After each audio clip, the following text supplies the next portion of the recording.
क्या आप चाहते हैं डिप्रेशन और साइकोलॉजिकल डिसऑर्डर जैसे असाध्य रोगों कभी आपको न आए?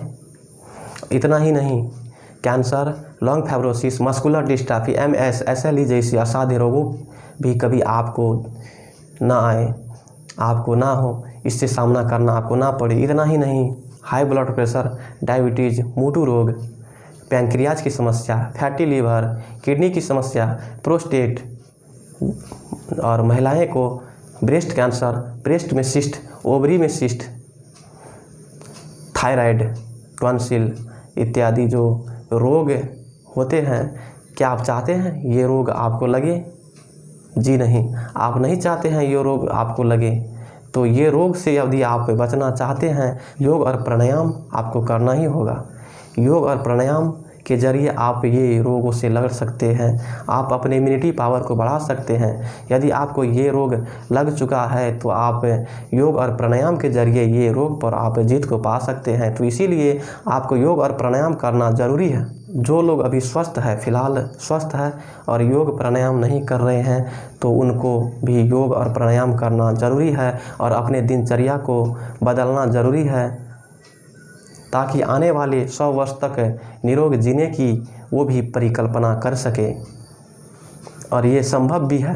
यदि आप योग और प्राणायाम कर रहे हैं और अपने दिनचर्या को आप ठीक ठाक जी रहे हैं और विषादी युक्त भोजन नहीं कर रहे हैं, तो आप आने वाले 100 वर्ष तक निरोग जीवन जीने की परिकल्पना जो करेंगे आपको संभव होगा।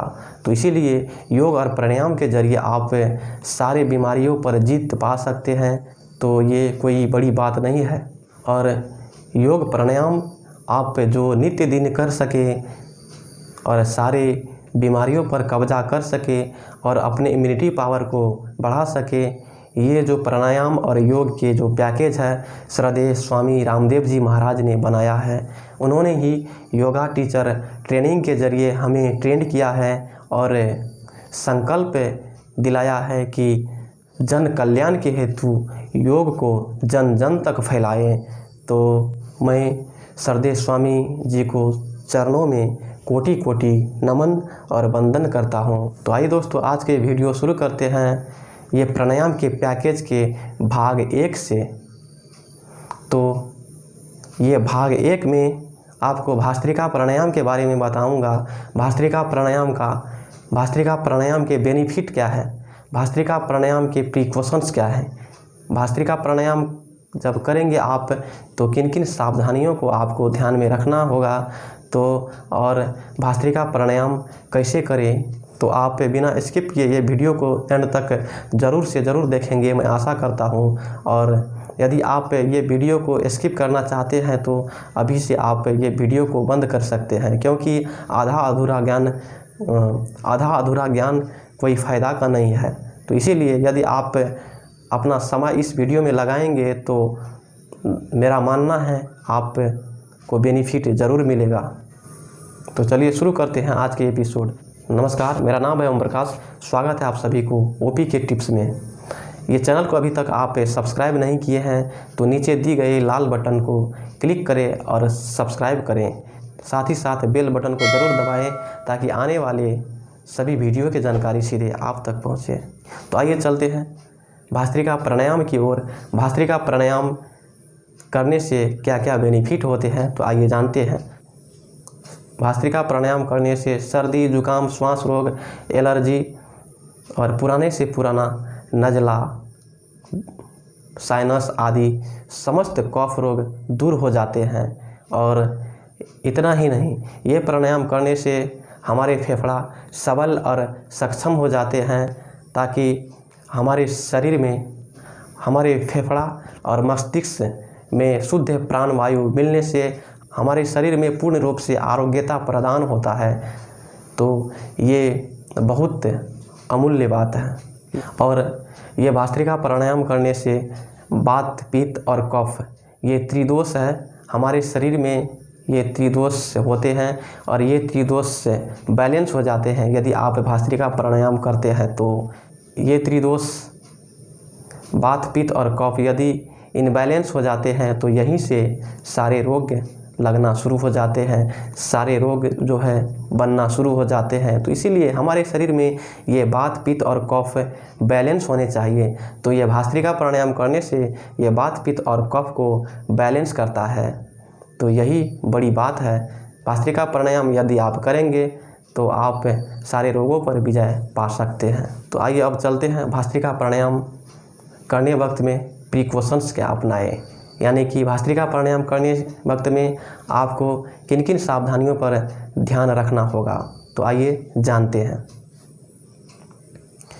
यदि आप भस्त्रिका प्राणायाम कर रहे हैं तो आपको ऋतु का ख्याल रखना बहुत ज़रूरी है, क्योंकि ग्रीष्म ऋतु में यदि गर्मी समय है तो उनमें आपको ये भस्त्रिका प्राणायाम बहुत धीमी गति से करना होगा, ना कि तीव्र गति से।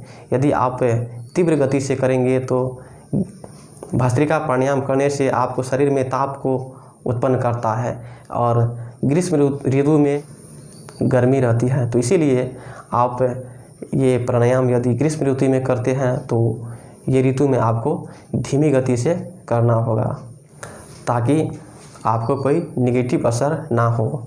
और यदि आप रोगी हैं, यदि आपको ब्लड प्रेशर की समस्या है, यदि आपको मोटू की समस्या है, तो ये प्राणायाम को आप तब भी धीमी गति से करें। और तीसरी बात, यदि आप भस्त्रिका प्राणायाम कर रहे हैं तो आपको पेट नहीं फूलना चाहिए। यदि आप श्वास को इंटेक कर रहे होते हैं तो आपको फेफड़ा फूलनी चाहिए, डायफ्राम। ये जो पसली होते हैं, ये पेट से ऊपरी भाग में जो ये छाती की जो हड्डी होती है पसली, ये इसके अंदर जो है डायफ्राम है। आप यदि सांस को इंटेक करते हैं तो ये डायफ्राम फूलनी चाहिए, पेट नहीं फूलनी चाहिए। आपको इन चीज़ों का ध्यान रखना होगा। तो आइए चलते हैं, ये भस्त्रिका प्राणायाम कैसे करें, इसका विधि क्या है। तो शुरू करते हैं इसका विधि से। तो आइए शुरू करते हैं भस्त्रिका प्राणायाम कैसे करें। भस्त्रिका प्राणायाम शुरू करने से पहले अपने मेरुदंड को सीधा करें और अपने गर्दन को भी सीधा कर लें और हाथ में ज्ञान व ध्यान मुद्रा लगाएं। ज्ञान व ध्यान मुद्रा लगाने से मन एकांत होता है। ज्ञान व ध्यान मुद्रा लगाने से मन एकचित्त होता है, मन एकत्रित होता है, मन में शांति मिलती है और मेमोरी पावर शार्प होता है, यानी कि आपके सोचने की शक्ति बढ़ जाती है। तो इसीलिए ये ज्ञान व ध्यान मुद्रा लगाना ज़रूरी है। तो ज्ञान व ध्यान मुद्रा कैसे लगाएं? ये जो अंगुष्ठ होते हैं, अंगुष्ठ और तर्जनी के अग्रभाग दोनों इस तरह स्पर्श करें, मिला दें, तो ये ज्ञान व ध्यान मुद्रा इसे कहते हैं।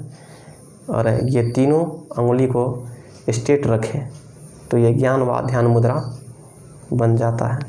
तो इसको आप यहाँ रख दें, नहीं ज़्यादा आगाड़ी और नहीं ज़्यादा पिछाड़ी, इस पोजीशन में रखें और स्ट्रेट पोजीशन में बैठ जाएं और अपने आँख को बंद कर लें और 2 से 2.5 सेकेंड में गहरी और लंबा सांस अपने डायफ्राम में भरें और 2 से 2.5 सेकेंड में सांस को बाहर छोड़ें।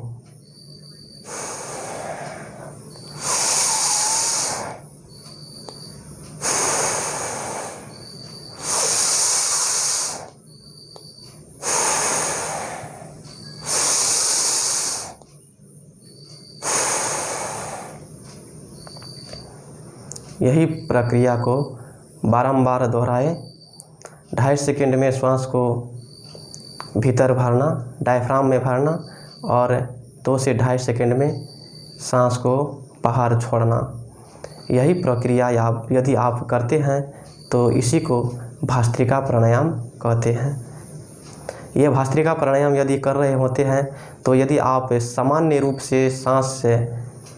रूप से यदि आप श्वास लेते हैं तो 5 से ml ऑक्सीजन आप इंटेक कर पाते हैं। यदि आप भस्त्रिका प्राणायाम कर रहे होते हैं और डीप ब्रीदिंग के ज़रिए यदि आप श्वास को अंदर लेते हैं तो 5000 ml से 10,000 ml तक आप ऑक्सीजन को इनटेक कर पाते हैं। तो ये एक बहुत बड़ी बात है।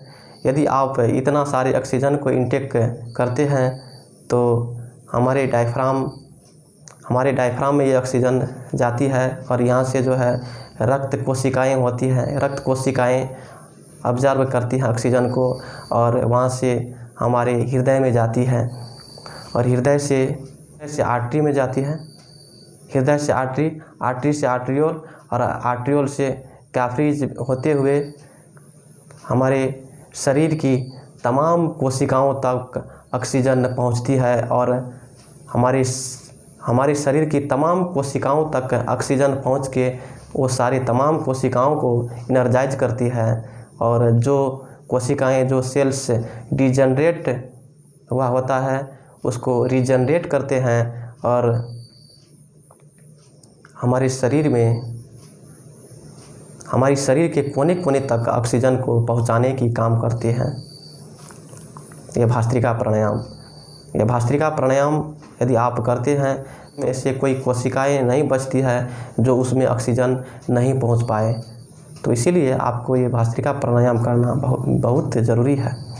आपके शरीर में ऑक्सीजन की कमी हो जाए तो सेल्स मरने लगते हैं, डिजनरेट होने लगते हैं और वहीं से जो है रोग उत्पन्न होने लगते हैं। तो इसीलिए ये बेहद ज़रूरी है आप अपने शरीर में ऑक्सीजन को पर्याप्त मात्रा में दें। तो कैसे दें?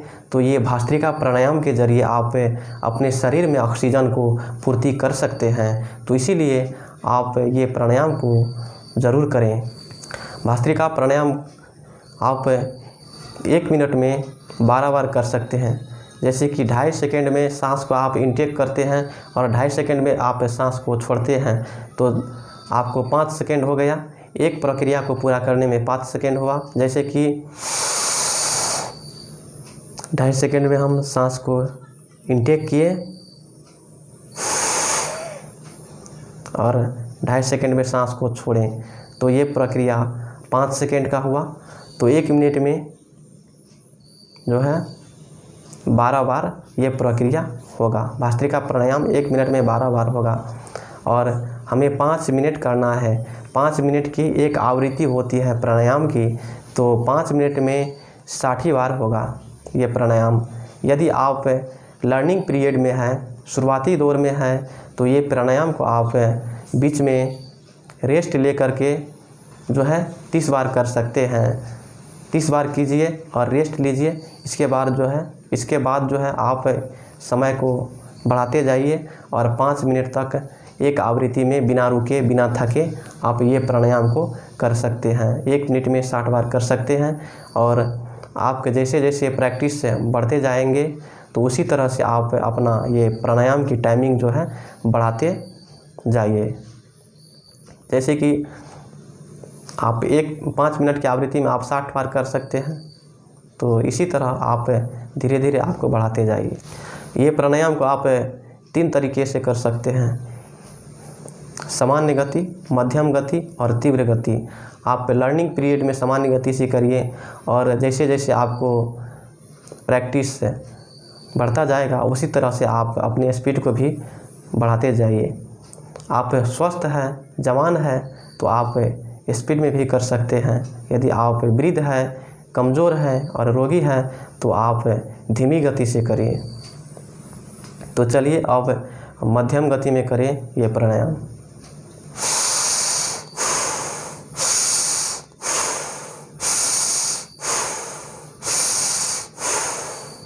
ये हुआ मध्यम गति। और तीव्र गति में कैसा होता है तो आइए करते हैं।